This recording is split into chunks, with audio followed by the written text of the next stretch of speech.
Good evening, this is the Oscar expert here with Brother Bro, and it's time for updated predictions. Last time we updated our predictions was June. It's August. Nothing happened in July, that's why we didn't update them in July. And what has been updated? A few things. Number one, we have the festival lineups. Venice, TIFF, and so that can give us a good sense of what movies are going to get the biggest campaigns. The other thing is we got some dropouts. Earlier on, we knew that Next Goal Wins and Poor Things are not coming out this year. That seems pretty certain. But more recently, two big films have been not confirmed, but heavily speculated to be not finished for the year. Number one is Rustin, and the other one, Killers of a Flower Moon, one of the big contenders, one of the big boys, is not coming out this year. Deadline initially reported it like as if it was fact, but then Variety reported it, and I was like, geez, if everybody's kind of independently verifying this thing, then maybe it's true. But it's also, there is no real verification, so what's going on here? I definitely wish the journalists could just say like where they got this information, but it seems like they're defending what they've reported, saying, no, of course I wouldn't just make this up. Of course I've verified with my sources. But for some reason, they're just not able to cite them. I would trust it enough that I think you're making a fairly safe bet that it's not going to be in this awards race. You know, I've seen some people say, save your predictions for after the festival so you don't embarrass yourself. And it's like, no, we need to present our predictions now because this is our prediction for how well things will be doing after the festival. Adoy. Yeah, you got to make a pre-festival predictions list. Now, Best Picture, Everything Everywhere All at Once. Now, why on earth would we still have that at number one when all the festival movies are upcoming and they're going to be big and The Fabelmans could win the audience award and all that stuff? Well, it's simple. It's not that simple. It's quite complicated. But, it's simple to me. The movie, math. What's the math in your head? The math is that the movie has potential to win screenplay. The math is that it could get screenplay, editing, acting categories, and a directing nomination. Like, that immediately would put it in the top three for me. I think only so few films of the Best Picture lineup get all those nominations. Recently, I was doing my 2014 retrospective, and it really made me go like, how would the Grand Budapest Hotel become a top 3 or 4 contender and then Everything Everywhere wouldn't be? They both came out very, very early in the year, got huge buzz in the top 3 on critics' top 10s and with critics groups nominations. So if we can predict that Everything Everywhere will be top 3 with those two things, then it will probably be a massive, massive contender. I thought of this when I was just like walking today. I was like, what if Everything Everywhere like got snubbed somehow for Best Picture nomination? Like, imagine the backlash, imagine the rioting and all the property that would be destroyed. The billions of dollars of property that would be destroyed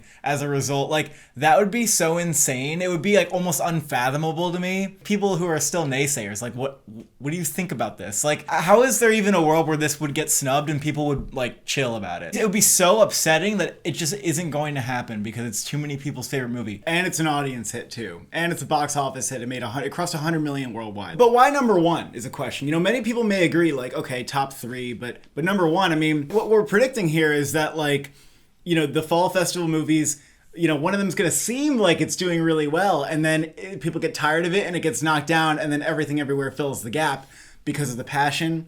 And sure, I do think that there's a way that could happen. I would also point out that generally, the big heavy hitter seeming movies are not the ones that win Best Picture. Yeah. You can predict Babylon and The Fabelmans and Bardo all you want, but chances are the movies that are like so no-brainer, they just usually don't end up winning, and it usually ends up being something that at the beginning of the year would have been hard to foresee. I mean, Coda, Parasite, Green Book, The Shape of Water, like, it's usually not what it seems in the very beginning of the year. And obviously, you know, passion is what takes films like over the edge for Best Picture. Really can't be overstated the amount of passion that there is for this film. Also, we need to get it out of our heads, this syndrome that people have, this perfect Best Picture movie. This idea that there's going to be this movie like The Fabelmans is going to come out and people are going to declare it the front runner and it's going to be the front runner for the rest of the year and it's going to check all the boxes. That shit doesn't happen anymore, okay? So like you can't tell me this can't win. You just can't. Now, to the dissenters' credit who think that this movie can't win Best Picture, I will give you the number one counter argument. When you look at the rating on IMDb, which is very good, it's an 8.2,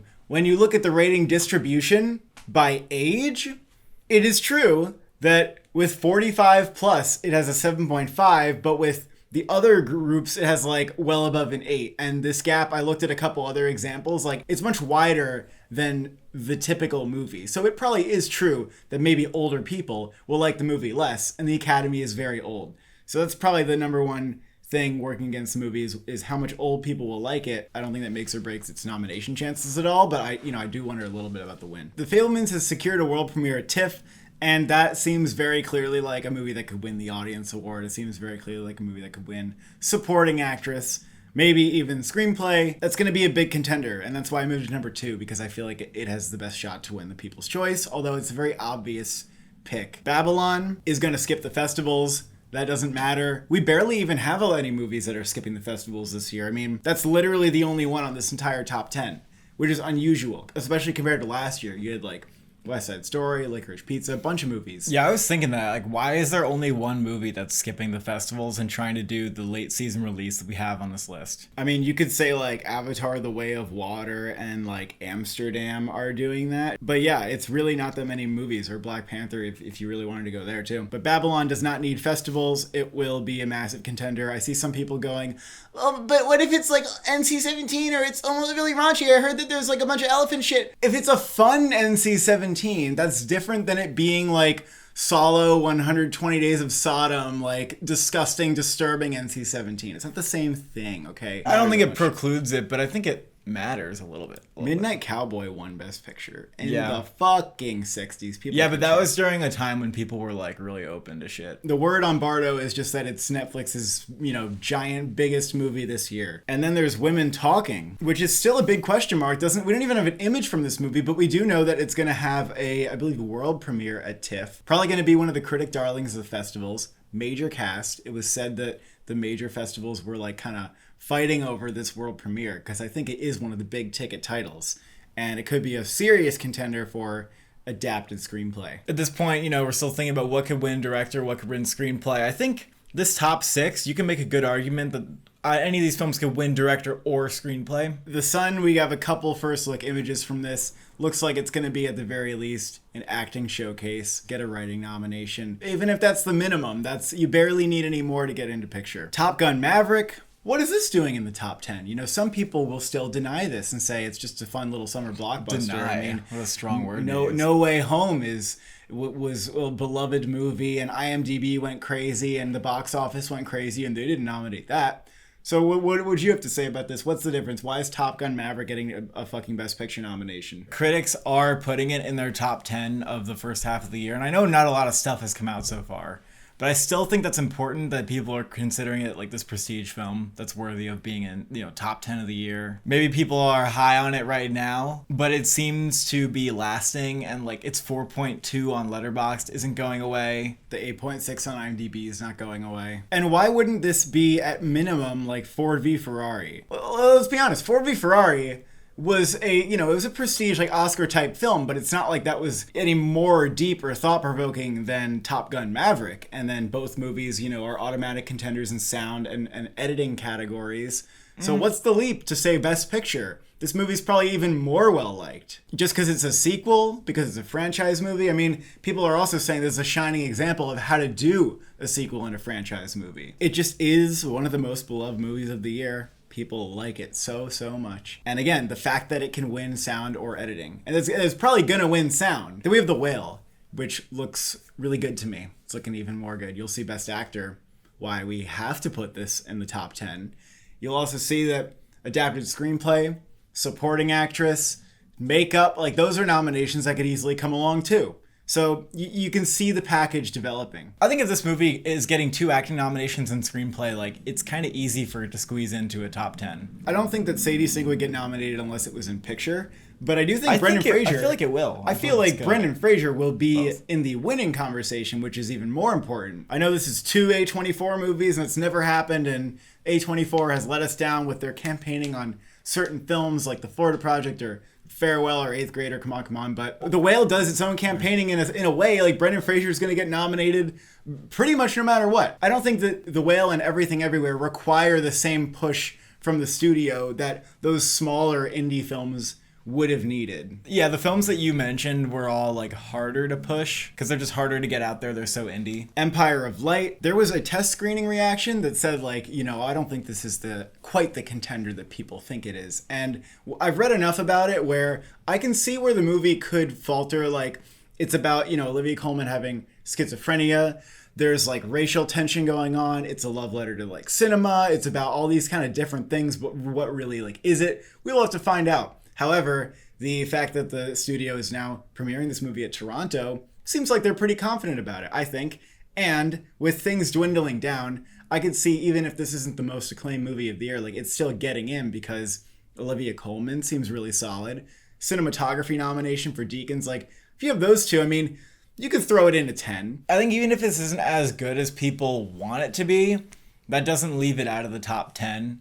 Especially if it's just something that is geared towards the Oscar voter, like it's just their taste. And at number 10, we have Triangle of Sadness. It did haunt me a little bit, like the fact that Parasite and Drive My Car and a lot of Cannes movies, we dismiss them and then they slowly creep up. Every time, a movie dropped out of the race, Triangle of Sadness would get closer and closer to my top 10. And so eventually I just said, like, fuck it. If I think this movie's getting screenplay, if I think it could get director, then I'll just put it in for Best Picture. I think it's going to be one of the more talked about movies, like, as the year goes on. It's coming out in October. That's a pretty good release date for it. I think it definitely needs a campaign. I think that Neon's going to have to push it. But you know what? The movie's a hoot. Don't Look Up got nominated as a satire with mixed reviews. This one is even better, and the reviews are less mixed. We have She Said. One argument people make about this needing to be higher is like, well, it's literally Spotlight. But like, when a movie's literally a number of the movie, then it's not something we haven't seen before, right? And the trailer to this, I think it looks all right. It was like, okay, that's like what I expected. And my real question is, who's getting nominated? Like, there are a lot of supporting actors, maybe. Is Carey Mulligan or Zoe Kazan doing enough to get nominated in the lead? Like, I just don't know. I don't know where the nominations are. Like, adapted screenplay I can see, but where are the nominations? You know what I mean? I think the problem is that even if people think Carey Mulligan and Zoe Kazan are giving great performances, like you can see from the trailer, they're not transforming. And even if they're very good in the movie, it could be hard for those performances to stick into voters' mind. Like, oh, I want to like vote for that one. It's also just kind of a movie we see every couple of years pop up that's trying to be an Oscar contender.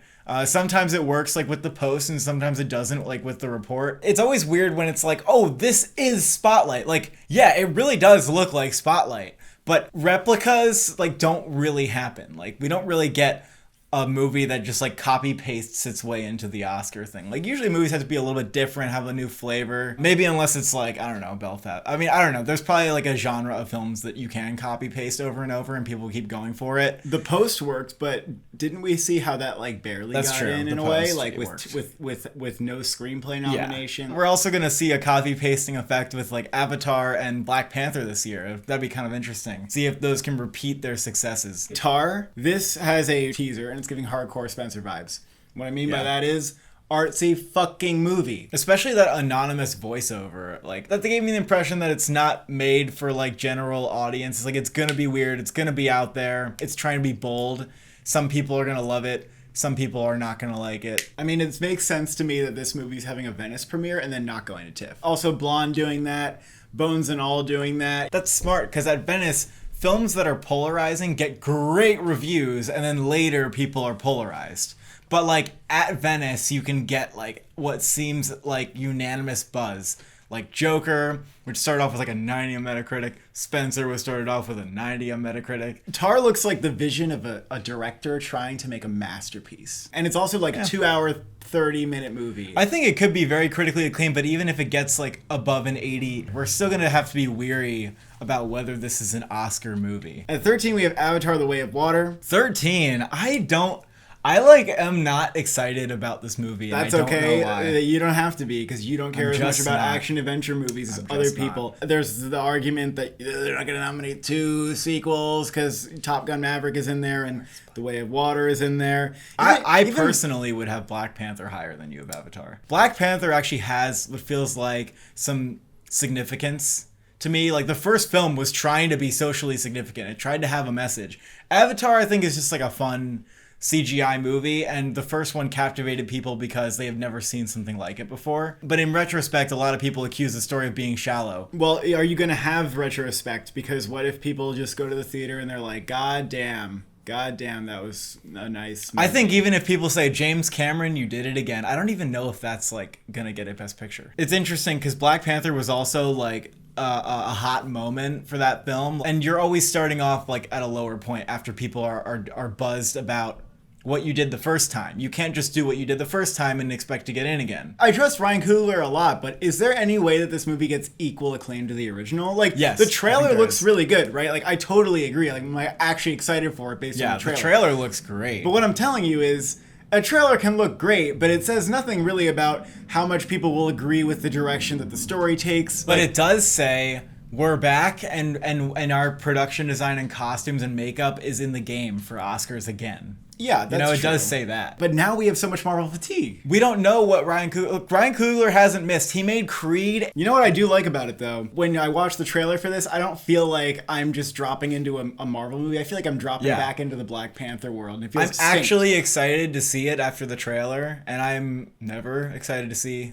a Marvel movie from the trailer. I agree. Look, I mean, the fact that I even put it on the list, okay? You can just... Whoa, I mean, look, the first one got nominated, bitch. Like, and it's in contention for, like, makeup and costumes and production design. I'll move it up to... You can't say, like, well, the fact that it's even on my list, very generous. Like, it's already a thing. It's already in people's minds at the very least. All right. Avatar: The Way of Water, by your argument, that movie is going to be in conversation for visual effects and sound and art direction and cinematography, too. Yeah, that's fair. Banshees of Inisherin. That movie, I have moved, like, all the way up into the top 15. It's going to be at Venice. It's also going to be at TIFF. Yeah. So it's going to be one of the big fall festival movies. And then with Best Actor thinning out, as in, DiCaprio's out and Coleman Domingo's out for this year, you kind of think Colin Farrell... That's what Gold Derby's been thinking. Maybe. That's what Gold Derby's been thinking. Because the Best Actor race is actually looking surprisingly thin. And you think Screenplay, of course, with McDonough, those things could go together. I mean, I don't know how Oscar-y the movie is. I have a feeling it's not going to be the most Oscar-y thing. What about Elvis? I mean, this is a little higher than last time. This is like an interesting thing that I was like, no, Elvis is done. Like,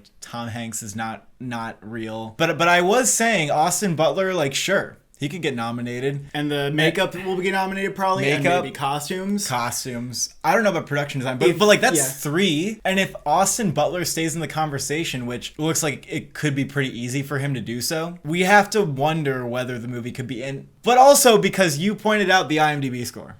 7.8. 7.8. So audiences really, really like it. That's very important, I think. Yeah, even LETTERBOXD, it's like pretty good. And I mean, movies have been nominated with worse. And it's been doing pretty well at the box office. Yep. I wonder, and if it gets Best Picture, it'd probably get fucking Best Editing.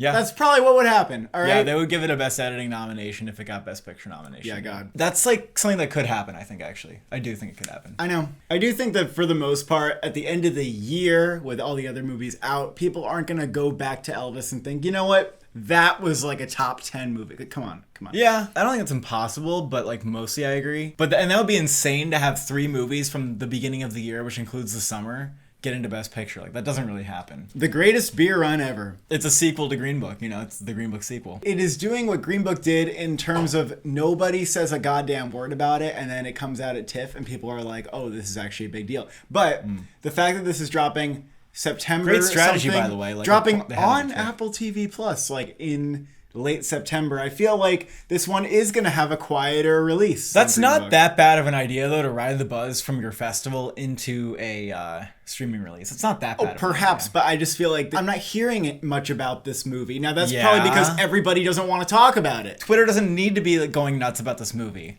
They need to just put it at TIFF and see if the Green Book thing works again and if people really are enjoying the movie. If 30 minutes in, I'm like, this is a fun ride. Like, I'm chuckling and I'm riding along and I don't care, like, what political way it's leaning, and then maybe afterwards I'm thinking about it, but during the movie I'm not. Like, then I'm like, okay, that's as good as it gets. Yeah, I'm gonna watch the fuck out of this movie at TIFF. I just want to see what's going on here. And Russell Crowe really kind of looks appealing to me too as a supporting actor contender. This movie's not gonna be as controversial as Green Book. It's a bunch of white people and they're having fun. It's like Top Gun. It's like Top Gun.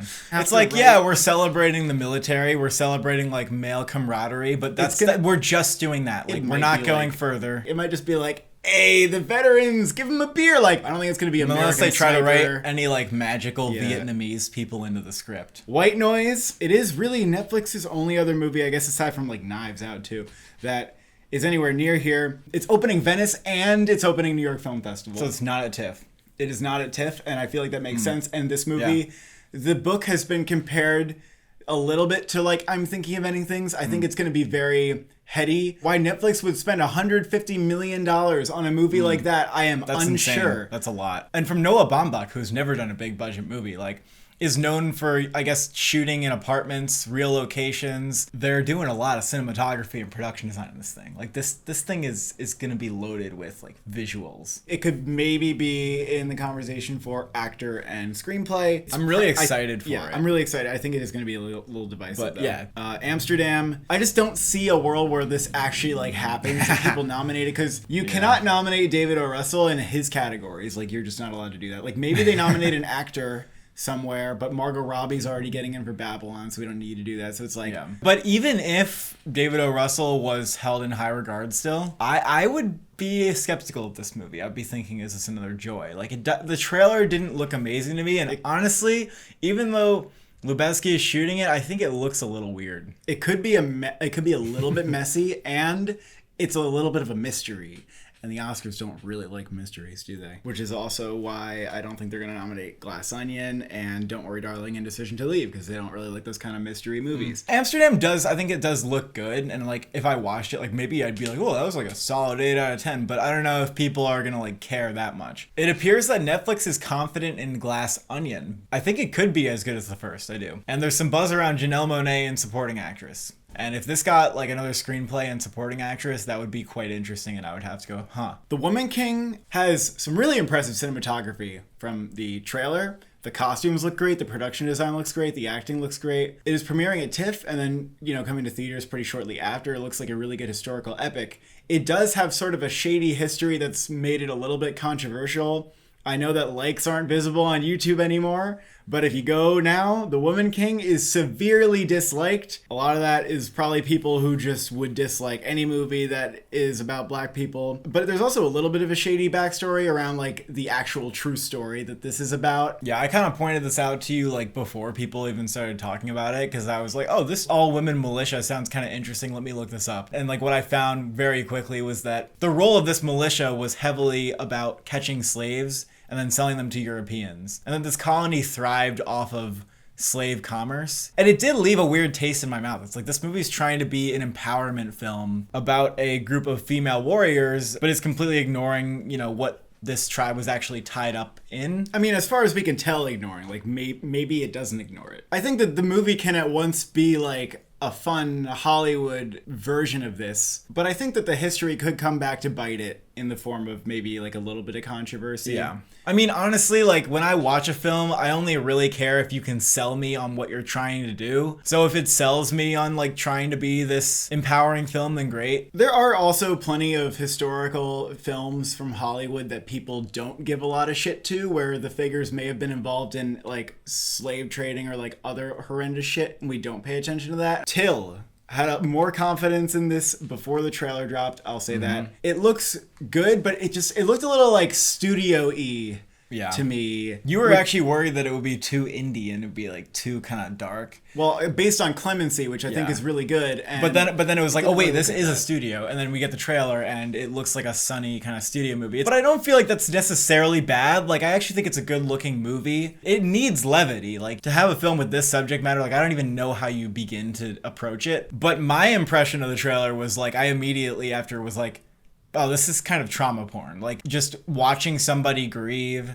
and we almost like know exactly what it's going to be, it seems. Maybe I'm not giving the film enough credit, but it is hard for me to see how this could elevate itself like out of that sort of accusation. The accusation being that like this is just one of many movies that likes to show black pain to try to win Oscars. That's been a sentiment that people have been trying to like tell Hollywood. You can already see that people are having that discussion. I think that discussion is overdue to explode, and that this movie is sitting there waiting for like that to happen to it. whether or not it actually deserves it, whether or not it's like a good movie on its own. Right, And like they it seem to may be- not be that. Like we still should give the movie a chance. And the director made a statement that seemed somewhat defensive about people who will think that the movie is going to be that. So in a way, the movie already seems on the defensive from that controversy. It knows that it's coming.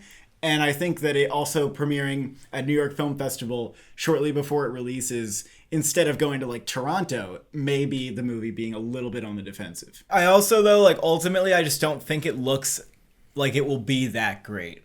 Because, like I said, I feel like I know what the movie already is. But I do think Deadwire looks like amazing. I don't think her performance would go down even if the movie did. Don't worry, darling. I don't think looks like an awards movie to me. I think Letterboxd people will have the most fun with this movie, but it ultimately seems very obvious what it's going for. And so I don't think it's going to be like the best movie of the year. It's very genre bendy, and yeah, sometimes films do make it into Best Picture like that, but it's hard. It does look really well made, though. Decision to Leave could maybe have a sort of second life with its Toronto run or Fall Festival run or whatever. I'm not necessarily convinced because it's a mystery movie and the distributor is like either Mubi or I don't know. It's not a major studio, we'll just say that. Chevalier, I have on here now. This is a biopic about a French musician. Takes place in the 1700s, and Kelvin Harrison Jr. is in the lead role. And it's going to Toronto. It immediately says to me, perhaps it's this year's Cyrano. Costumes, a little bit of actor hype. The director and the writer are both hailing from the world of TV. Usually those transitions can be like iffy, if not like pretty rocky. Without seeing Aftersun at Toronto, I had to move it like, a little lower than the other movies because I think it does need some fall festival buzz. Shirley, I think will be at best Regina King. Alleluia and The Lost King and Broker and The Good Nurse,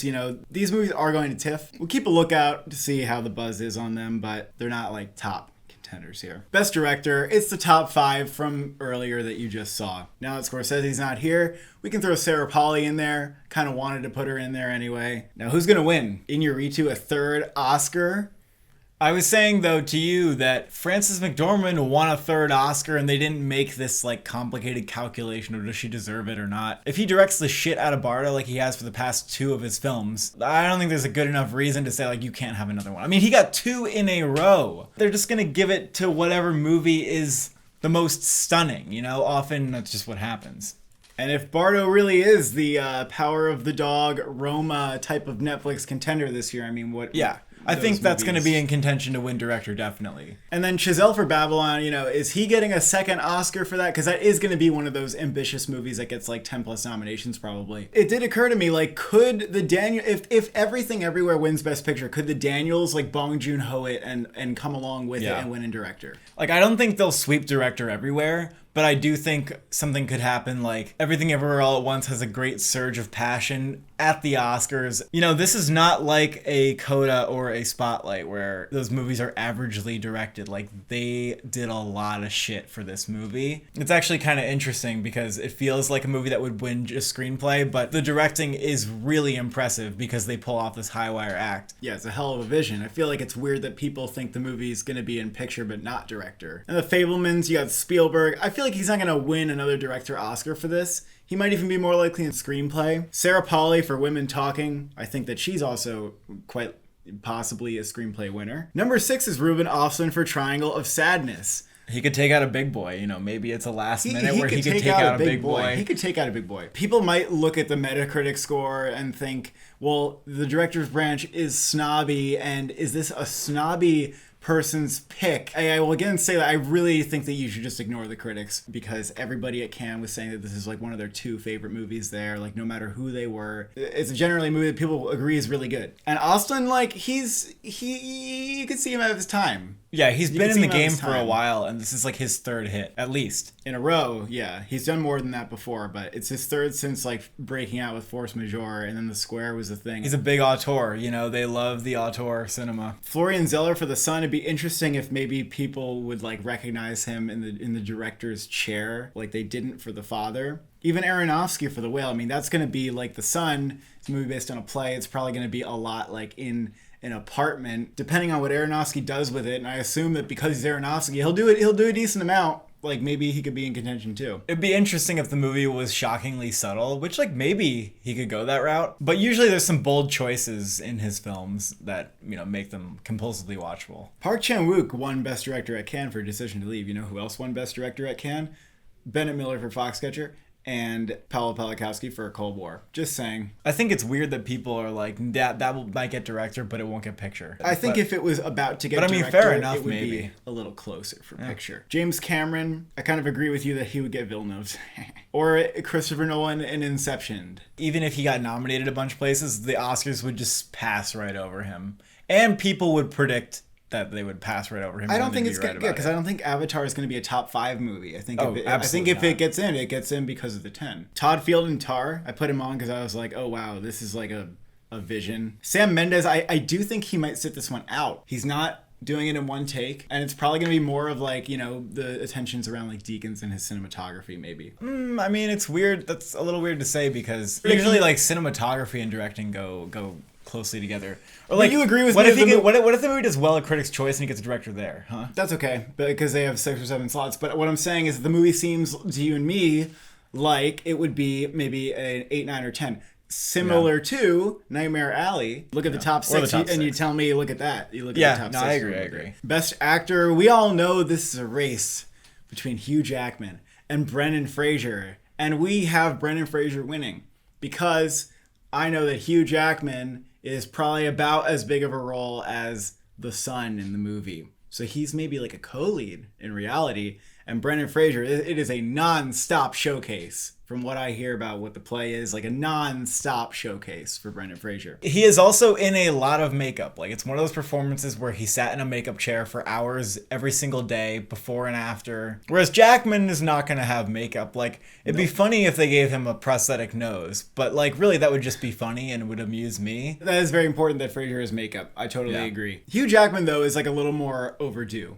you could say. But they both had tremendous Hollywood careers, so. I feel like there's no way Brendan Fraser doesn't blow people away. Yeah. And also, look at the history of... No pun intended, you know, blowholes, whales. Look at the history of Aronofsky in leading roles. Natalie Portman, Black Swan, Ellen Burstyn, Requiem for a Dream, Mickey Rourke, The Wrestler, which I feel this will be most similar to. I mean...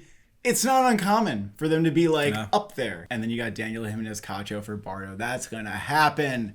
When you cut out DiCaprio and you cut out Rustin, which were some brutal cuts that was made to this category, you have him in there. You've got an Inarritu film, which you pointed out. Inarritu films don't skip over the acting categories. Like, they get nominated in those. They haven't skipped it since his first movie. So he's going to get nominated. Like, if you don't think it's going to be a beefy role, like, I am sorry. I am sorry if you don't think that he's going to be doing like so much in this movie, leading the fucking Inarritu film. Are you kidding me? What did DiCaprio do in The Revenant? What did Michael Keaton do in Birdman? Javier Bardem in Beautiful. Like, look at that. That's 3 in a row. It's going to happen. This guy's going to get nominated, okay? Right. Austin Butler, you got to have him in with the cuts that we've made. Yeah, it's insane how much this category has shaped up. He is getting in. He should get nominated. Everyone's like, nobody has a problem with this performance. I did not like Elvis, and I think he should definitely be nominated. It's a huge transformation performance, and it's probably going to get a makeup nomination to go along with it. It's very impressive. I would like, you know, this to happen and not for it to be like a Taron Egerton in Rocketman situation. But originally I was sort of gearing up, preparing myself for that. Now, I guess with the lineup, I just feel differently. Like, how could I not, like you said, how could I not have him in top 5? Number 5, Diego Calva for Babylon. I mean, I don't know how I feel about this because I had to make those cuts, as I've said. I had a top 6 that was very solid, and now that 6 is a 4. And so I had to throw in somebody else who I wasn't prepared to. And next in line was Diego Calva for Babylon. He is the lead in the new Damien Chazelle film. We got to take it very seriously. He may not be as showy as maybe Margot Robbie or Brad Pitt is going to be, but I think he's going to hold the movie together and people are going to have like appreciation for the performance and maybe its subtleties. So I think he'll at least be in the conversation. So he's fair to have. Colin Farrell, Banshees of Inisherin. I mean, maybe Colin Farrell could get his first Oscar nomination for this. How many movies is he in this year? The Batman, 13 Lives After Yang, and then Banshees. So he's having a year. I mean, he's also overdue for a nomination in general. Kelvin Harrison Jr. and Chevalier. I mean, I moved him up high because I just think you are playing a real person in a biopic, like, why not? I feel like he will never top his own performance in Waves for me. Like, I'll never see a better Kelvin Harrison Jr. performance than that. What about Luce? He was like Oh, Luce. already really good in that. Well, he's good at playing teenagers. He'll be good at playing adults too now that he's an adult. Adam Driver, White Noise, Christian Bale, Amsterdam, performance that could be very good from movies that we think are gonna maybe miss Best Picture. And then we had a little discussion about this one earlier, Bill Nighy and Living, because I've initially been very dismissive of this because I've seen this movie and I think At Sundance. it's a remake of Kurosawa's Ikiru, and it does pretty much all the things that you think it would do. And so I thought, this movie's all right. Like, personally, I think my judgment was impaired because I watched it, like, being really bored of it. I was like, I just don't really need this and I don't care about it. But the film was good and it did win me over by the end. Bill Nighy, what he's doing is sort of like playing a mumbly, curmudgeon-y, very introverted man. So the performance, the choices he's making are very subtle. And that also made me think, okay, well, maybe this is just like not a Best Actor thing. However, the man has not been nominated and is well respected and is in his old age. I wonder if there could be a push. Also, the movie is much better liked by others. Like, it has a really good Rotten Tomatoes score, like a good Metascore. I mean, some critics, in their reviews for this movie did remark that they think this could get nominated for Best Actor. Objectively, like, he could get nominated for this. I'll say it. Eddie Redmayne, The Good Nurse. I mean, he's playing a psychopath. I don't know if that gets you an Oscar nomination or not. Song Kang-ho in Broker is a member of an ensemble and is probably as good as, like, other key players around him. Doesn't cry, doesn't scream, like... That's all I'm saying, okay? Does that sound like he's getting nominated? Some people think so. Some people are getting excited about the prospect of it because he wasn't nominated for Parasite, but I just don't think this is it. Christian Bale in The Pale Blue Eye, though, like...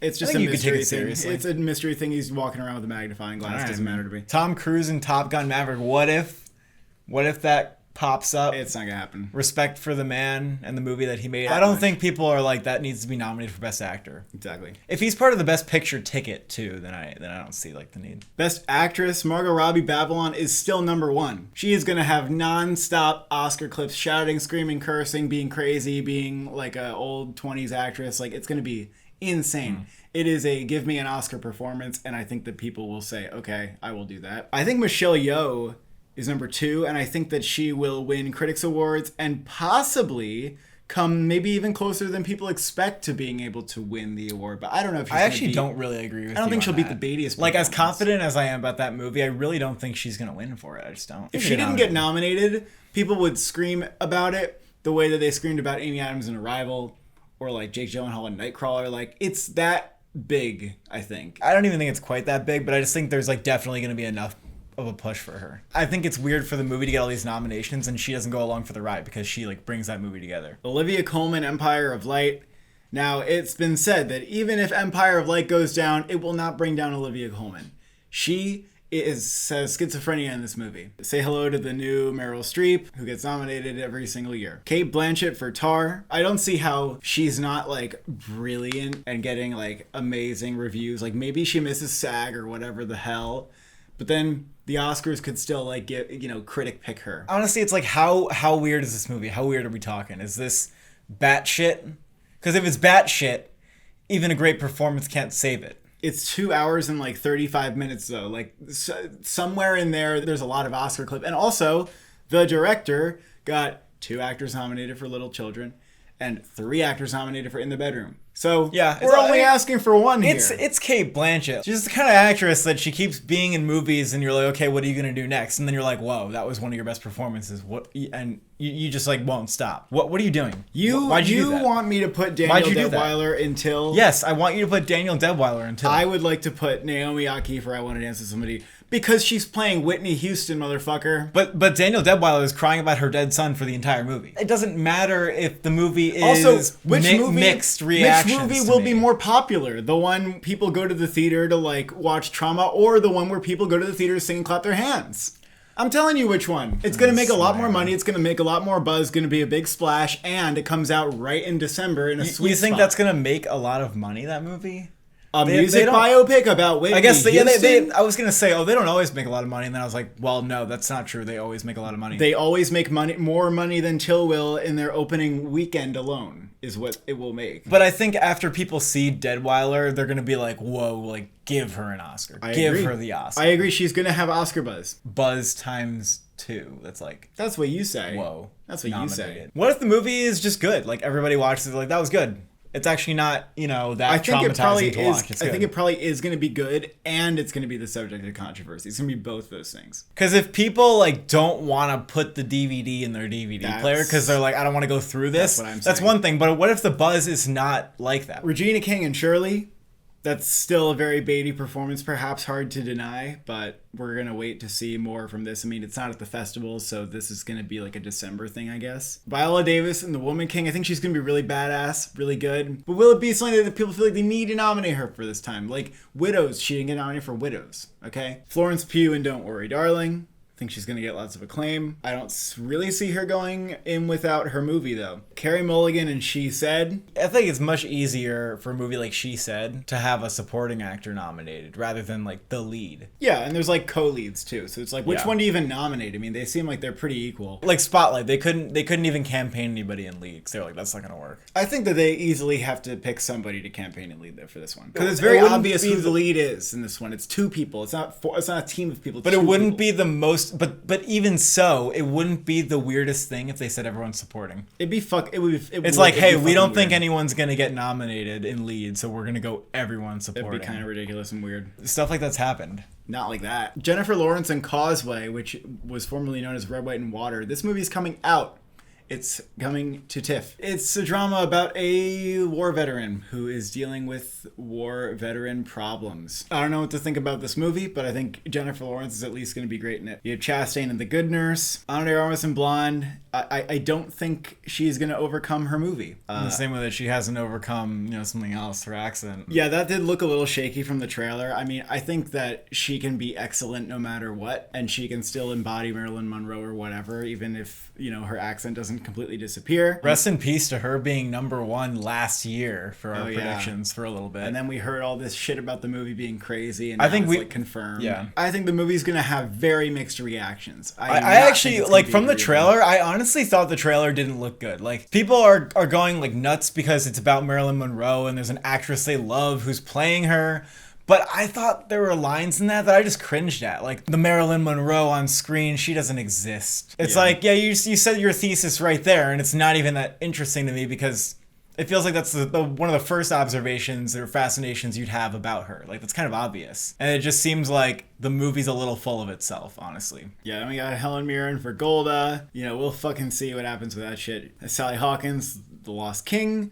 Jennifer Saunders for Hallelujah. Those movies are going to TIFF. And Tong Wei for Decision to Leave. Supporting actress Michelle Williams. I mean, now that Lily Gladstone's not here, Michelle Williams is walking away with the fucking Oscar. Unless somebody from Women Talking. Spielberg's winning supporting actress in 2 of his movies in a row. That's true. It'll be your 5th nomination. It's happening. There's been like a couple test screening reactions that are like, yep.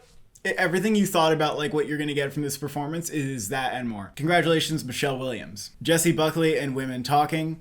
I mean, again, everybody's very sure that it's Jessie Buckley, but, like, we don't know, like, who the standout of this ensemble will be. Jessie Buckley's probably going to be one of them. Will there be 2? Vanessa Kirby and The Sun. Could also be 2 nominees for that. Yeah, Laura Dern's going to be big too. Hopefully it's not too hard to decide which one they want to nominate. That would be kind of annoying if they couldn't figure it out, if people couldn't figure that shit out. The Belfast women barely worked it out. They did work it out. Judi Dench punched her in the fucking face. That really was like a leapfrog too. It's like you're going to go back there and I'm going to go up here. At number 4, we have Sadie Sink for The Whale. She's going to be really, really big in this movie. And she's going to have a lot of Oscar shit to do, okay? Now, she is a younger actress, but on the other hand, she was in Stranger Things, and so she's got a lot of visibility. She's a really, really popular character from that. I think that because she's young, she's snubbable, like, to the end. Perhaps. But there's also clips of like Brendan Fraser saying like, you guys like need to see Sadie Sink in this movie. I'm really excited for you all to see what she does in here. She's going to be standing toe to toe with him in a lot of scenes. I think if you're good enough, it doesn't matter how old you are. They nominated Quavagne Wallace. Like, Timothy Chalamet, you know, a young-looking boy in Call Me by Your Name, like, had no problem because he was just so good in that. Yeah, like Lucas Hedges Manchester by the Sea, too, stuff like that. It's not a huge barrier. It's a little bit of a thing that supporting categories are generally skewing older. Not this one, not what we have. Yeah, I mean, I'm just saying, like, statistically, but that could also just be because supporting performances are often, like, parents. I don't know. I do think that The Whale makes sense to have somebody else coming along for the ride. And then Stephanie Sue for Everything Everywhere at number 5. I mean, you know what? Honestly, seeing her on Gold Derby in the top 5, you know, when that opened up and her still being there did make me a little bit more confident that, like, people are aware that she's just as important as any other player in that movie. That'd be a really good nomination, but very unconventional in a way. Like, not something that I was thinking very much about when I watched this.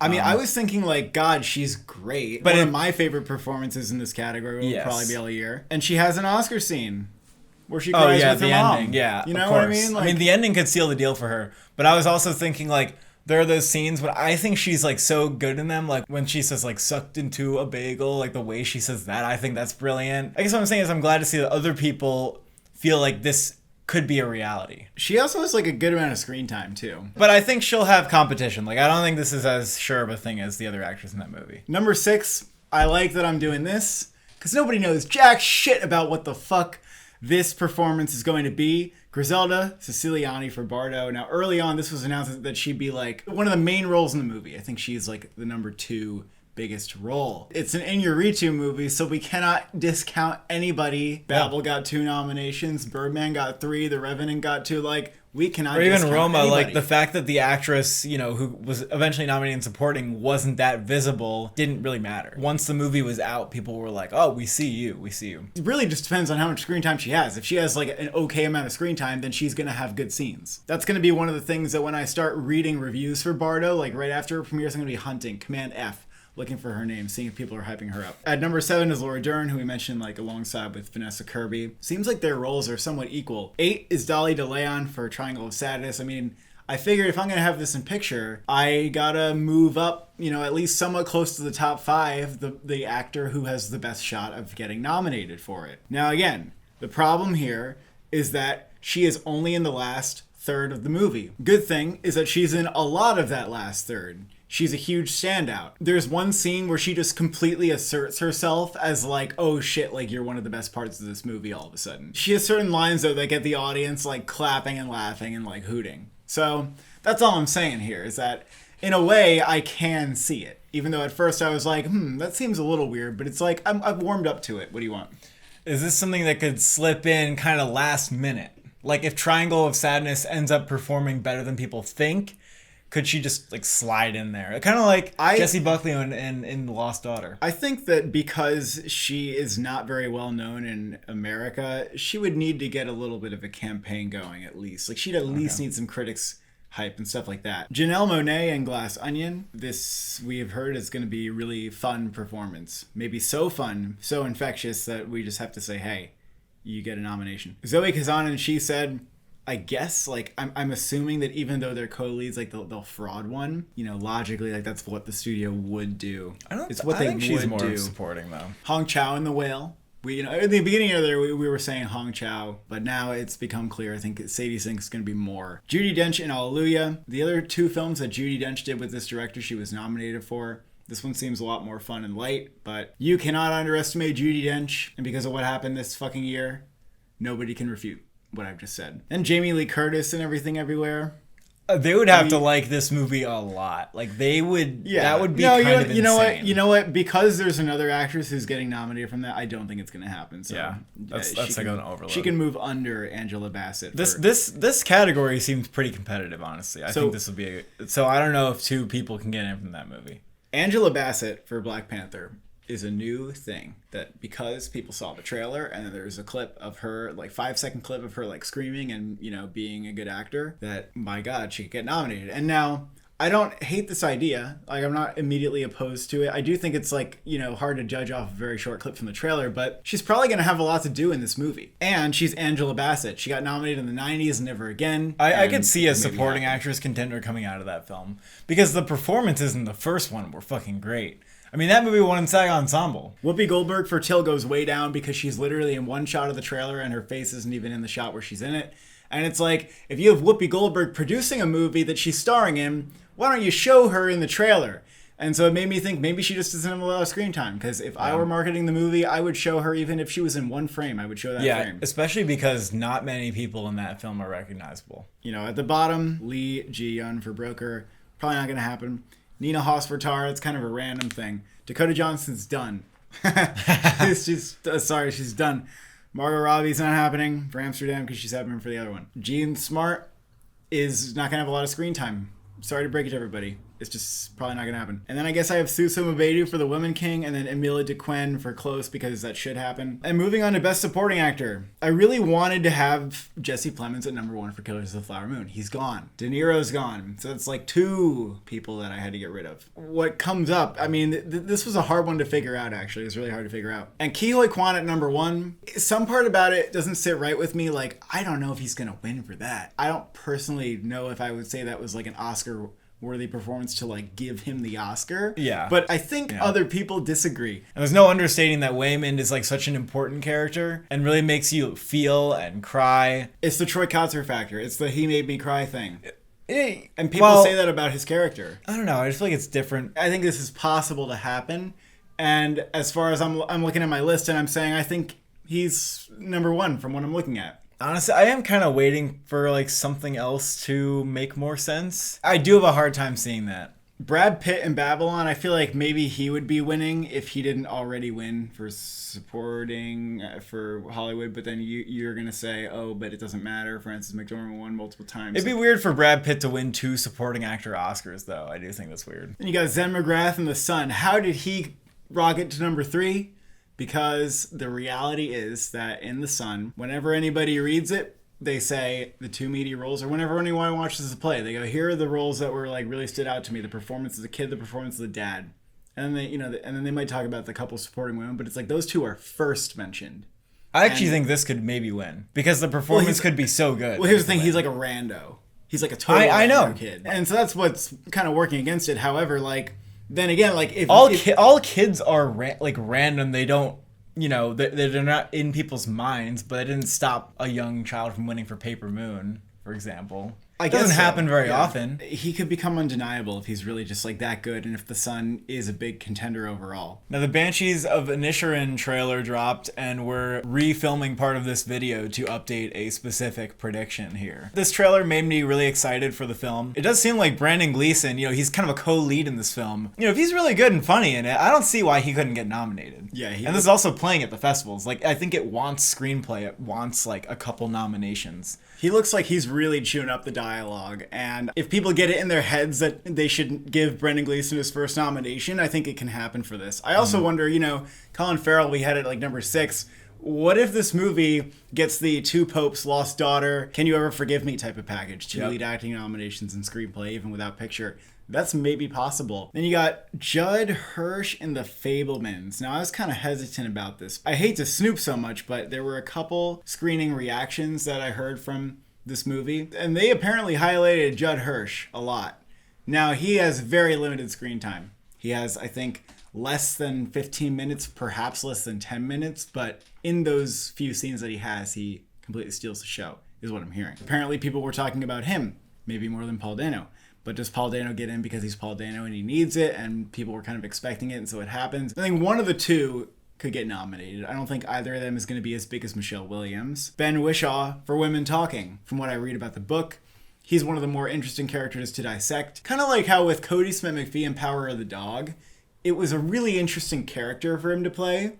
And so people dissecting the character will also like read really deeply into the performance. But I also wonder if that would get him in. Like if he comes across as more of like average guy, that doesn't, strike me really. I also was pretty tempted to say Russell Crowe in The Greatest Beer Run Ever because I think he's going to be very fun and have a really big supporting role. In Green Book, everybody was giving like a very big performance. Maybe his performance will be like, very lively. Michael Ward, Empire of Light. I heard he's good. I heard like the acting in general in Empire of Light is good. I think most likely it'll just be Olivia Colman, but like maybe he comes along. Woody Harrelson in Triangle of Sadness is something that even in Gold Derby seems to be like trying to catch on to right now. And I think I said it in the last video, but you should nominate Zlatko Boric instead of Woody Harrelson. Woody Harrelson is not in like a ton of the movie, although he is very good in the bits that he's in. I don't think he was doing anything that really stood out to me. I'm like, oh, he's got to get nominated for that. I'm actually going to put Zlatko Boric on the list because I feel like he could catch on somehow. And in every scene that Woody Harrelson's great, he's like opposite him being also great. They should fucking nominate Zlatko Boric for the movie. I swear to God, they should nominate him. And he's also in more of it than Woody Harrelson. Mark Strong in Tar. No. Brian Tyree Henry in Causeway. John David Washington, Amsterdam. I don't know. Seth Rogen for The Fabelmans. I feel like he's probably not going to happen. Then we have Tom Hanks and Elvis, just in case. It's like an emergency button. It's like, you know, you don't think that you're going to die from carbon monoxide poisoning, but like you have an alarm in your house just in case. Mark Rylance, Bones and All. I'm just going to read the last few. Ashton Sanders, I Want to Dance with Somebody. Daniel Bruhl, All Quiet on the Western Front, and Anthony Hopkins in Armageddon Time. Armageddon Time's not even fucking going to TIFF. What happened? Original screenplay, Everything Everywhere is number 1. We kind of explained this before, but I think even if it doesn't win Best Picture, maybe it can still win Best Screenplay. No, The Fabelmans, if that wins Best Picture, be weird if that didn't win Best Screenplay, especially since this one's original. And Bardo, Babylon, kind of no-brainer picks. Then Triangle of Sadness, I think that this is the most likely nomination for the movie. I feel like it's got to be The Lobster at minimum. You got Tar. Bros would kind of be like a Bridesmaids type of pick, which is very rare for that kind of thing to happen. Don't Worry, Darling. And then The Menu, I've heard, has a really good script, though it's kind of like a weird thriller, dark comedy. Adapted screenplay, Women Talking, number 1. It's been said that this is like kind of a tricky book to adapt, but I have a lot of faith that Sarah Polley is going to put a really interesting spin on it. Be interesting if The Sun won, give Florian Zeller a second Oscar, but I'm not counting it out just because he won for his previous movie. The Whale looks pretty good. I mean, number 3, and it seems easy for me to put it at number 3 when I look at what is here. So Banshees, originally we thought this was an original script, but really this is based on an unproduced play that McDonough had written prior. Now, what else is based on an unproduced play that was considered original at most awards bodies and then moved into adapted? Moonlight.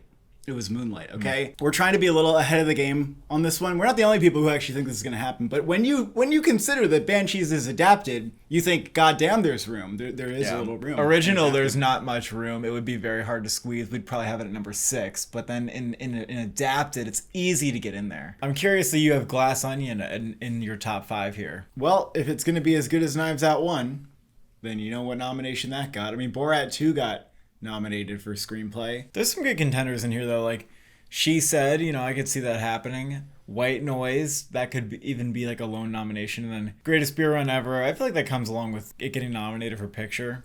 There's more ambiguity here than probably the original category. I think White Noise is one of those things where if it has a lot of mixed reviews, people will think that it's getting nominated. Like I'm thinking of Anything's Our First Cow as a lone screenplay nomination, then it doesn't happen. Honestly, maybe something like Hallelujah could sneak in there too. Cinematography moved Bardo to number 1. You wanted me to do this last video, and here I am doing what you want. And why am I doing this? Because the first image from Bardo looks like Lubezki shit. I don't know why you were in denial about Bardo being a feat of cinematography. Babylon is another Linus Sandgren, Damien Chazelle collab. That's obviously getting nominated. The Fabelmans is obviously getting nominated. And Empire of Light is Roger Deakins, and that will be nominated too. Now, without Killers of the Flower Moon, the 5 didn't feel so tight-knit and cozy, and it really was a struggle for me to think, what should I put there? Ultimately, I decided on a movie that you seem to be against, which is Avatar: The Way of Water. Here's my argument. The original fucking won. What do you have to say about that? Yeah, for pioneering the technology that they used to make the movie. Okay, and they used a bunch of other new shit like shooting underwater in this movie. I mean, nominate Top Gun if that's your argument. Like, they did something new. Yeah, it's very colorful, but it also has the like floating CGI camera that I don't really appreciate because it doesn't have like a style. I don't think that matters. I think if it's colorful and immersive, then people are going to say Avatar equals visuals equals cinematography. And Top Gun Maverick, yeah, that's number 6. You want that number 5? Is that what you'd do if you were me? No, I don't know what I would do if I were you. The Batman does have a case to be made. Greg Fraser just won for Dune. People are clearly privy to who that is. I'm also looking out for Black Panther, Wakanda Forever. The Woman King looks really well shot. Don't Worry Darling too is Matthew Libatique. What if like Don't Worry Darling got like only cinematography or something? I don't think so. Editing is between Everything Everywhere and Top Gun Maverick. I think that could be the race. And I mean, maybe that's a little weird to say because those are the 2 earliest released movies. Babylon's also going to have some insane editing. That's true. We have to recognize that. Oh, very, very much so. Very much so. I And mean, Everything Fableman's Everywhere. Bardo, you got to throw those in because those are just big contenders across the board. I think Top Gun Maverick is going to be at least close to winning editing and may even take... Well, I think BAFTA will be really important because if they gave it to Everything Everywhere instead of Top Gun Maverick, which is essentially a racing movie, that would mean a lot. And if we're making a case for the most editing, I mean, both these movies. The Fablemans would probably come along just as a because. And Bardo, you know, we also just assume it's going to be a really big contender, so you put that in there too. If that movie is composed of long takes, though, then we have to watch out. The Revenant got nominated for editing. Yeah, as long as sure, it's not a one-take movie, I think it'll probably be okay. I mean, Roma. I don't know if I have a lot to say about like what's underneath it, although I guess Elvis I'm like a little weary of if that actually gets into Best Picture. I guess I didn't hate the editing in Elvis. I don't know. Production design, still feeling good about Babylon winning here. It is said that this movie opens up with like a 30-minute crazy ass Gatsby party that's maybe even crazier than the Gatsby parties in The Great Gatsby. What else do you want me to say? It's going to be every single color. It's going to be every single kind of crazy chair or whatever. I don't know. Hollywood shit. Mank. Once Upon a Time in Hollywood. La La Land. These movies win production design. The Fablemans will be nominated. And then we got Avatar: The Way of Water, which is going to be like the sci-fi fantasy nomination of the year. I think pretty easily. Well, you just said that, but Black Panther is also sci-fi fantasy. You can have 2. Not really sci-fi, but... Black Panther I feel more iffy about for sure. Yeah, if the world building's just as good as the first, I think that's, definitely fair. And Bardo, they put sand in a house, in a room. I heard there are a lot of extensive flashback sequences and like, it's not a period movie, it's contemporary, but there might be enough time hopping where there's some shit going on. Roma didn't take place that much in the past, and the period elements were not at the forefront. They just liked that they built the house. And then in Parasite, they like that they built the house. Like, it matters And what in The you Father, do. It they doesn't liked just that matter. they built the Yeah, flat. it doesn't matter when you take place. Well, it matters a little bit.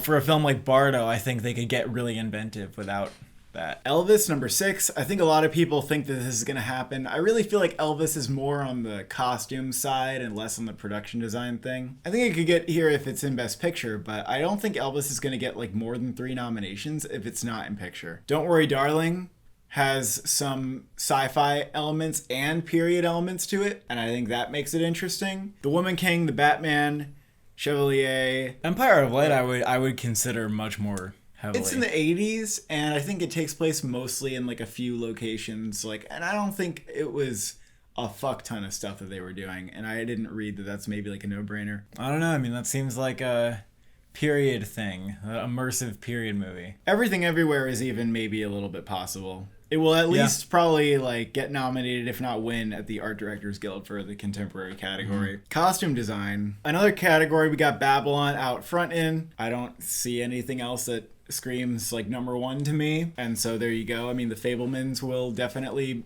be nominated, I think. You have Wakanda Forever, which, it looks just as extravagant as the first. And all that costumey goodness that won that movie an Oscar is back. Yeah, that movie and The Woman King are probably like a little more inventive with their costumes than they stand out. Elvis, I was actually really impressed with the costumes in the film. I think this would be easy to see getting nominated if it can sustain its momentum. The other one I was considering for the top 5 is Chevalier. Because this movie is from the 17th century and it's about like the world of music. So you're thinking like Amadeus type fucking costumes in this movie. I mean, I think it depends if the movie is exceptionally well made or if it's just average. Miss Harris Goes to Paris. I think that should be taken seriously because the costumes in that stand out a lot. It's also kind of about costumes. So it could be something where, like, at the end of the year, we realize, like, oh, yeah, they actually might nominate this movie. Also in the top 10, Don't Worry Darling, Amsterdam, Women Talking. Makeup, we got The Batman at number 1, but do you think that it could be The Whale? The Batman has the like biggest, most unrecognizable transformation with what they did to Colin Farrell, turning him into the Penguin. Yeah, but it's also only for one character. The Batman has the stuff around his eyes, and Yeah. technically the Joker counts, but like that's only for a couple shots. And the whale, I mean, the whale's only for one character too. But again, that has that best actor pairing. And that can also really work in a movie's favor in the makeup category. I think Elvis might be up there. Then we got Babylon, which may not be doing prosthetics, but like Mank or something, I think it's going to have, so much going on. I think there's going to be lots of characters at the party doing It's all also kinds about of hair. things. And then, I put Golda in here. Helen Mirren is a face full of prosthetics. Black Panther, Wakanda Forever, I'd be more likely to put it on if the first one got in. The Woman King, I had that on before, and then I kind of looked at the trailer and the images, and I just don't really see makeup. I don't really know why I put it on there that much. X would be really interesting because I did not know that was Mia Goth the entire time. I don't know if that would get nominated, but it would be interesting. Best score. Don't really feel confident about anything being like out front yet, but Babylon is Justin Hurwitz, and that's gonna get nominated. That's easy. The Fabelmans is being done by John Williams. Women Talking is being done by Hildur Guðnadóttir. She's also doing Tar, and she's gonna get nominated for one of them, and she just won an Oscar for Joker, so I think they'll be happy to do that. The Batman, Michael Giacchino. I think people will still remember the score by the end of the year. It's actually hard to get out of your head. I do think they could pass up on that, though, if they have other options. I think that they could, because I think the Batman is vulnerable in a lot of categories just by being like an early movie and not in the best picture conversation, but it could start getting snubbed for no reason, just like the score from Tenet or something, depending on if it gets a campaign or not. And then Empire of Light, which I previously thought was being done by Thomas Newman, in fact it is being done by Trent Reznor and Atticus Ross. That's a big deal. And Bardo is being done by Bryce Dessner. Iñárritu hasn't had good luck with his scores. I mean, Birdman and The Revenant were both deemed ineligible, although Babel won score. You know what? His movies have really good music usually. That could get in there. Because Birdman and The Revenant would have been nominated if they were eligible. Tough to not put that in. Honestly, you could take the Batman out if you wanted to. Yeah, wouldn't be opposed to taking the Batman out. Yikes. That'd be a little yikes, man. I don't remember the score from Top Gun Maverick very much, but like, I remember thinking, okay, this is better than average, and it is Hans Zimmer. Yeah, it's nothing like crazy technical. It's just nice and warm when it needs to be. I think Tar with Hildur Guðnadóttir could be like Johnny Greenwood with Spencer. It could be the better score. It could be the more showy score, because she's going to be given probably like a greater opportunity to experiment than with Women Talking, I'm going to guess. It's also about a composer, and Yeah. she's doing all of the composing shit because it's an original movie. But if Women Talking also has a great score, they could just say like goodbye to that one, and we'll just nominate this instead. Tar is going to have entire scenes where you're just listening to like the orchestra play a bunch of music. Like, it's going to have hype right out of the gate. Pinocchio is Desplat and Del Toro. Honestly, Pinocchio, the trailer looks really good. I also kind of wonder if that movie could sneak into another category by surprise. Like, score, we've seen with animated movies get score before, but like, what if it gets costumes or production design or visual effects? Don't worry, darlings. It just seems like it could have an interesting score. Avatar: The Way of Water, The Woman King is Terrence Blanchard. Wakanda Forever, that's Ludwig Göransson once again. The first one won. Are we gonna give it to him for doing the same themes? Maybe not. John Williams got nominated for all 3 Star Wars movies. Sound, Top Gun Maverick, out front. Maybe Avatar could challenge it, but it's hard when you've got planes whizzing by and shooting bullets and shooting missiles and things exploding and all that kind of stuff. It's probably going to win the award. Avatar is getting nominated. The Batman, I think, will be nominated. What the Batman does with sound is pretty fucking incredible. You can watch that entire movie and just focus on the sound, and you will still have riches to pay attention to. I have Babylon just as like a extra nomination. They like to do that sometimes. I can see that happening. And I think that some of the chaos in the party scenes could, give it that. Is Nope getting nominated for sound? Nope would be a good nomination, but I think they might not do it anyway.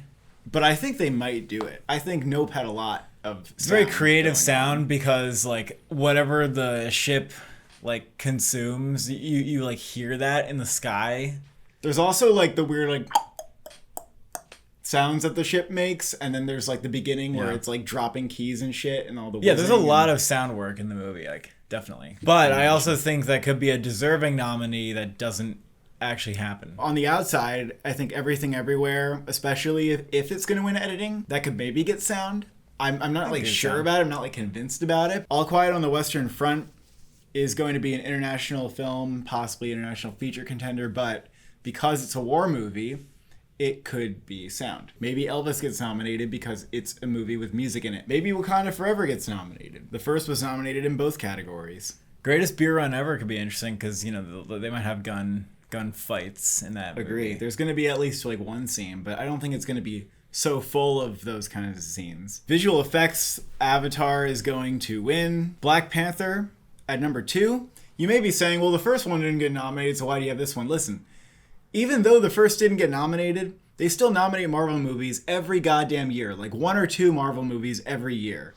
And are you going to tell me that Thor or Doctor Strange has a better shot to be well, I guess you could maybe like make that case, but people don't like those movies that much. And I think that the problem with the visual effects in the first movie were very specific to certain scenes. I mean, they're going to be doing completely different shit in this movie. The Batman I don't think is a lock, but I think there's enough going on that they can do it. Everything Everywhere has a very interesting case to make, but it's not one that I'm ever going to be fully convinced it's getting nominated, because a lot of it is like After Effects type shit, and it's not the kind of shit that you need to pay 1,000 visual effects artists to work on. I think there were 5 visual effects artists on this movie. I think there were 7. There were 5 or 7. And I think a lot of it is like them seeing what they can get away with and doing it the cheapest way possible, but it works. And so the scrappiness is either going to be like a virtue or it's going to hold it back, and we don't know which one it is. I could see Academy members being like, oh, this is like guys doing this in their basement during COVID and like feeling passionate about it.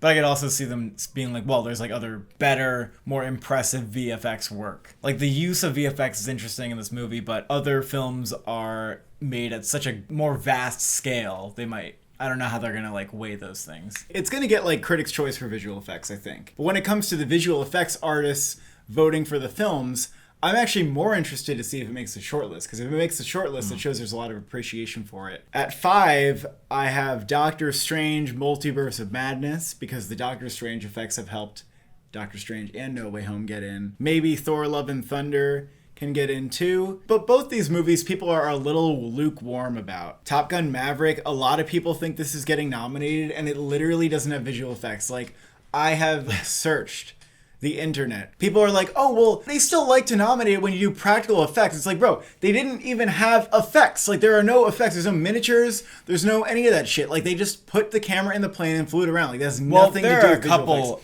shots that are visual effects. There are some shots where there are missiles and explosions where there are visual effects, but it's not that much. There was like really one shot where it was definitely like the ships were visual effects. It's like, for the most part, like, you really are doing it in camera. Maybe it will be like To My Bewilderment and it will get nominated anyway. I think Pinocchio, the animated one, could get nominated. Also, like, maybe Nope. I don't know if it has like enough. Nah, I don't see that. Animated feature, Pinocchio is going at number 1. Del Toro is not doing any Disney bullshit with this movie. This is like a passion project of his.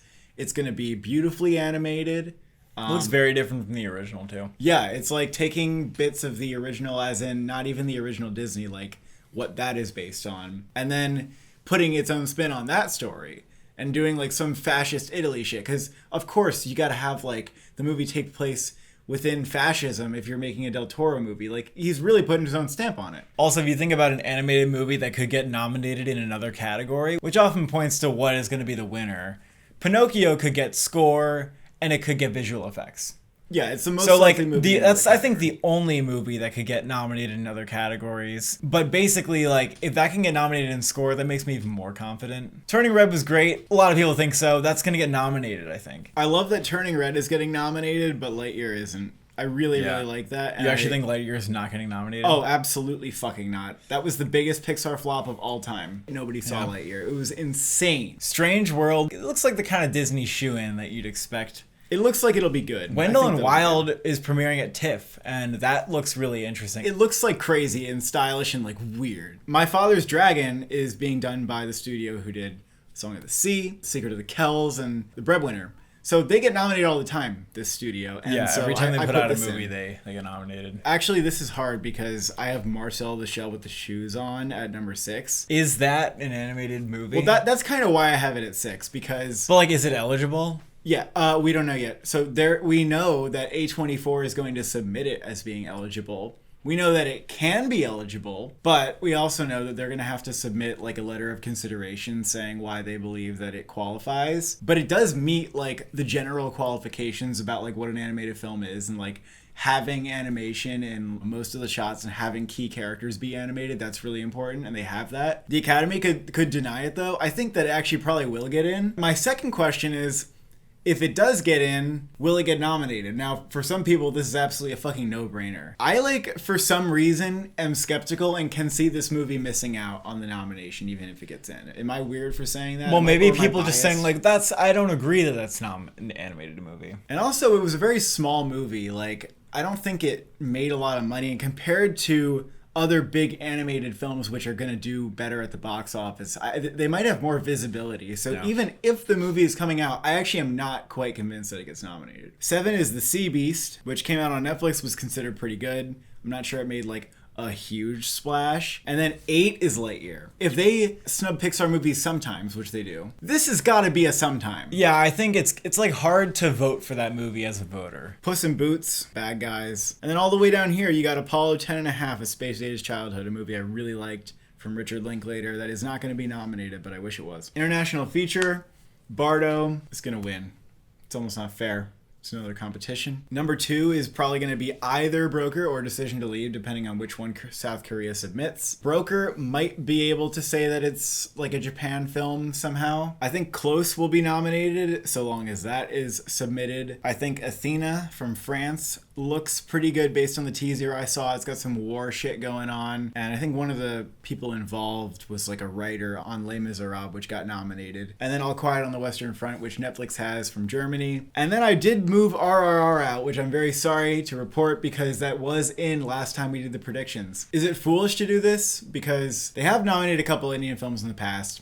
It's very rare, but obviously RRR is a rare movie that gets this kind of hype and this kind of attention internationally. So maybe I'm foolish for this, but it's also a little goofy. A little goofy for the Academy. I mean, it's very different from like the typical slow burn European like stereotype of the international category. So I agree that it's harder to see getting in for that reason. It just doesn't fit that profile that well. You know, it's kind of like a new sensation, so it'll be interesting to see if it can get in. Layla's Brothers, I have faith in. I think that it can be a movie that is friendly enough for the Academy and they would like it.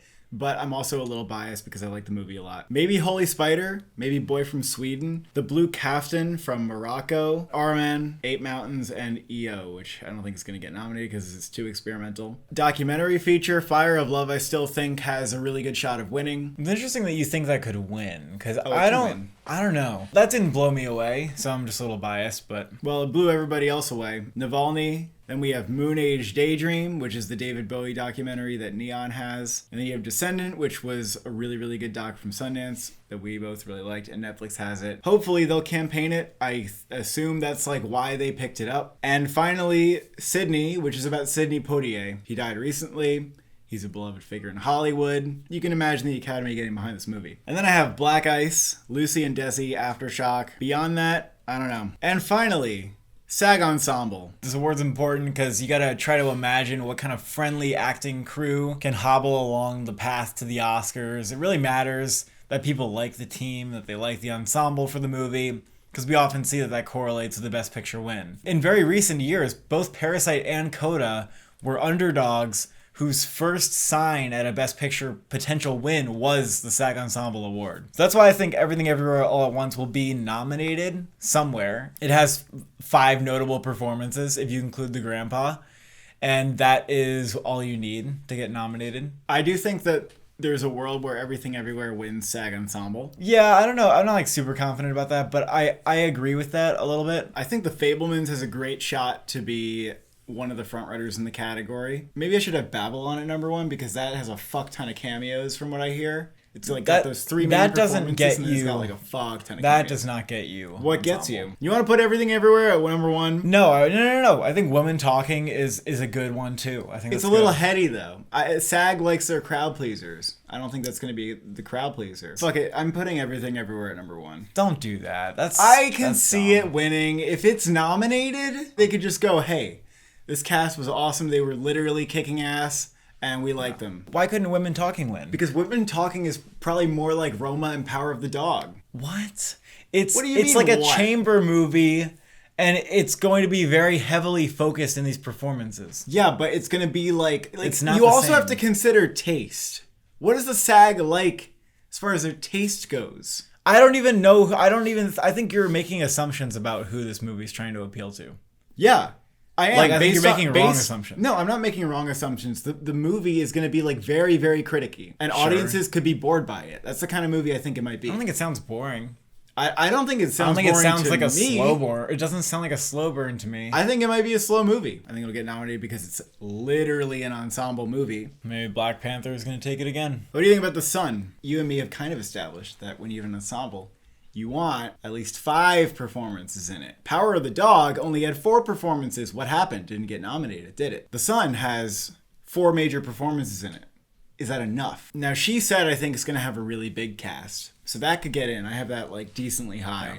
The Whale seems like it will have about 4 or 5 really good performances in it. Wakanda Forever, I agree, is a top 10 movie. I don't know why I still kind of have Cha-Cha Real Smooth in. Maybe I should move that down. I feel like that's kind of died. Not a chance. I'm just telling you that like it kind of has SAG Ensemble vibes. I could see Maybe. Bros getting in. Like a fun movie. Bros maybe. Pretty fun movie. Triangle of Sadness maybe. Because it is an ensemble piece. Like it is an ensemble film. There's barely so. even a lead in the movie. But that would have to be like a big contender. You know, that we're talking the scenario where Neon really grinds out and campaigns on one film, unlike they did last year where they were just unsure what to do. Amsterdam, I mean, that has everybody in it, but would it get nominated if the movie is not a contender overall? Like, it could maybe still get nominated, just literally for the cast alone. And those are our Oscar predictions for August. Stay tuned because we're going to TIFF. We'll be evaluating the contenders firsthand, and then you're going to have predictions in September, I guess. Thank you for watching. Thank you for subscribing. Do you think the fall festivals will have apple picking?